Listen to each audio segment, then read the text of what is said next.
One of the most notable things about the school, but also the most down horrendous place to be at, because a lot of things happen in the classroom. Some things that shouldn't be happening and some things that just don't make sense. When it comes to things that are bad about the classroom, it is definitely these types of students. I can't get through all of them, but I could definitely talk about the most heard of and talked about. And we gotta start with the basics here. The class clown. Now, I am personally a victim of being a class clown, and I'm pretty sure most of all of us are. But at some point, we grew out of it. But sadly, certain types of students out there just can't leave that class clown lifestyle. I mean, these guys will literally try their best to make the whole class laugh. They will say the most disturbing, edgy, down horrendous jokes ever. But in reality, it's crickets. It's silence. Ain't no one trying to hear that. Ain't no one got time for that. And to make things worse is that they're also roasters. If they can't get their way on making people laugh, they're gonna just flame you. It gets to the point where they don't even roast people, they just call them out by single words. Shoes, shorts, bald head, jeans, hairline. If Tobias Wilson from The Amazing World of Gumball was a real person,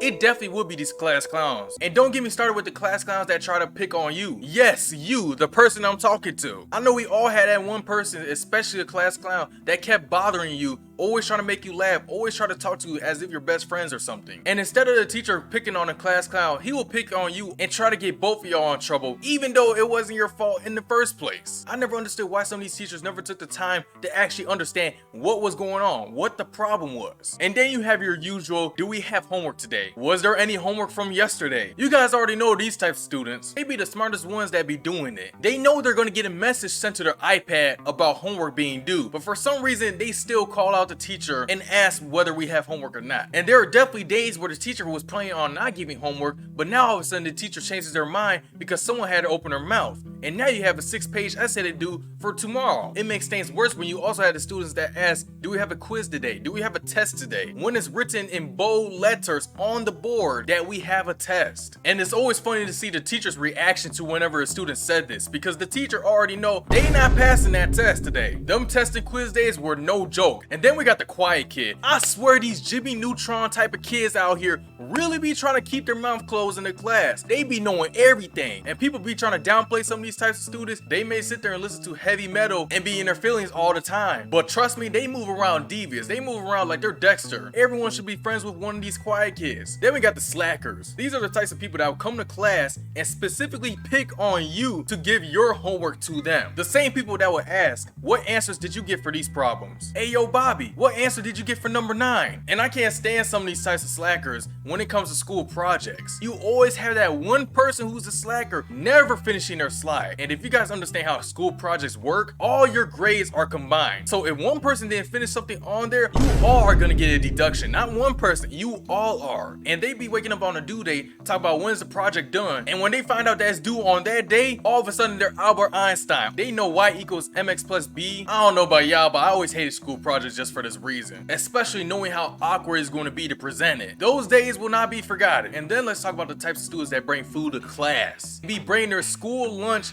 to the classroom. I mean, they got the Last Supper on their desk. I'm talking about it's Thanksgiving dinner there, and everyone's chipping in like we're all family. And don't get me started with some of the girls that bring their big purses in with all you can eat chips, all you can drink beverages with their standard hot Cheetos and Takis. And at some point, I really can't blame them because school lunch was really short. That 45 minutes go by so fast, it don't make no sense. As a matter of fact, by the time you go in line just to get your school lunch and sit down, it's already time to go to class, and you never get a chance to eat. So looking at it, you can't really blame some of these types of students. But also, I think it's really excessive and insane to bring a whole buffet with you. This isn't Golden Corral. This is definitely not Waffle House. Take that stuff somewhere else. And then you got the teacher's pet. Now this is a class A type of student you need to stay away from. I'm talking about these students are definitely your arch enemy. And I wouldn't recommend talking to them or being friends with them. As a matter of fact, don't even look at them at all. These teacher's pets most likely are sitting in front of the class, most likely answering every single question the teacher is asking, and it's most likely calling the shots on what we should do in the class. Have you ever wondered why the teacher was originally not going to give out any work or assignments for the week, and next thing you know it, they switch their mind all of a sudden? It's definitely them teacher's pets talking to them like they're Aaron Yeager, whispering in their ear what we should do to ruin the class. And most of these teacher's pets be the smartest one of the class, so they don't have to worry about ever having a hard time with the homework. And another thing about these teacher's pets is that you gotta watch out when they snitch, and they will not stay quiet if they see you doing activities that they don't like.